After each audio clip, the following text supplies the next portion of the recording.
अब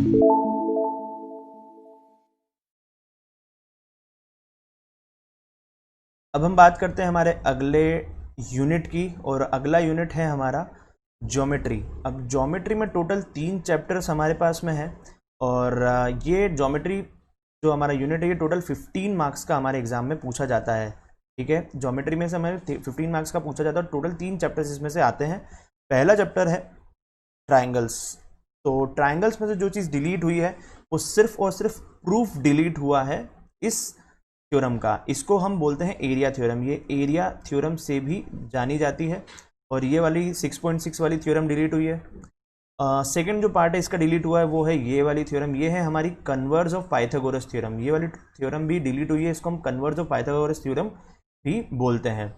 बाकी जो हमारा सिलेबस है इसमें से वो पूरा एज इट इज़ है। ट्रायंगल्स में से इसको डिलीट नहीं किया गया है, और ये काफ़ी ज़्यादा वेटेज, इन 15 मार्क्स में से सबसे ज़्यादा वेटेज इस ट्रायंगल चैप्टर का ही होता है। सेकंड यूनिट जो है हमारा, सेकंड चैप्टर जो है हमारा ज्योमेट्री यूनिट से, वो है सर्कल्स।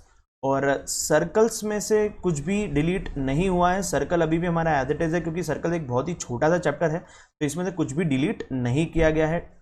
ये टेंजेंट और ये 2 प्रूफ जो है ये वाली चीज़ें एज इट इज रखी गई है, तो ये नो डिलीशन वाला चैप्टर है आपका। ठीक है, आगे हम बढ़ते हैं कंस्ट्रक्शन पे, और कंस्ट्रक्शन पे जो चीज़ डिलीट हुई है वो हुआ है triangle similar to given triangle. मतलब हमें जो सिमिलर ट्रायंगल बनाना होता था अब वो नहीं बनाना पड़ेगा। मतलब हमारे जो एक्सरसाइज 11.1 के क्वेश्चन है from question number from 7 to 7 ये सब डिलीट हो चुके हैं, और ये कंस्ट्रक्शन हमें बताया गया था 11.2 वाले पार्ट में।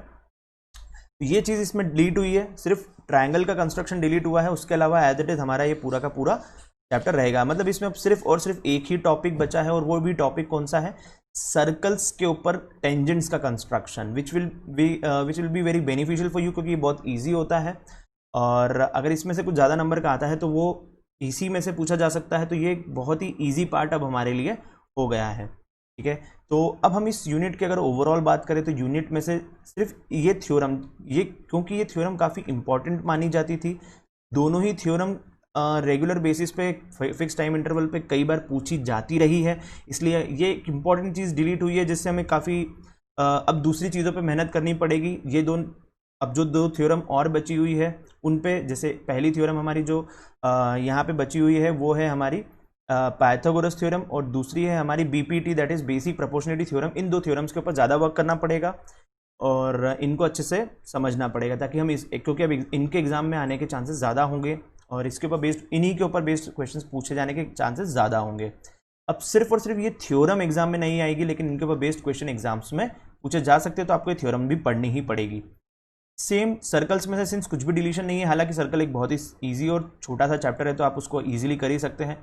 कंस्ट्रक्शन में से भी जो एक पार्ट डिलीट हुआ है ये थोड़ा सा डिफिकल्ट स्टूडेंट्स को लगता था, हालांकि ये इतना डिफिकल्ट पार्ट नहीं होता था, पर ये डिलीट हुआ तो एक तरह से आपको इसमें फ़ायदा ही मिलने वाला है। तो ओवरऑल अगर इस यूनिट की बात करें तो ये एक सिंपल यूनिट हो गया है अब आपके लिए, इसमें से ईजी क्वेश्चंस पूछे जाएंगे, तो अब आपको इसके अंदर बेसिक्स पे काम करने की ज़रूरत है, और अगर आप इसमें बेसिक्स पे वर्क करेंगे तो ये डेफिनेटली आपको अच्छे नंबर दिलवा सकता है। मतलब इसमें से 15 नंबर का यूनिट है, तो इसमें अच्छे नंबर आपको आ सकते हैं।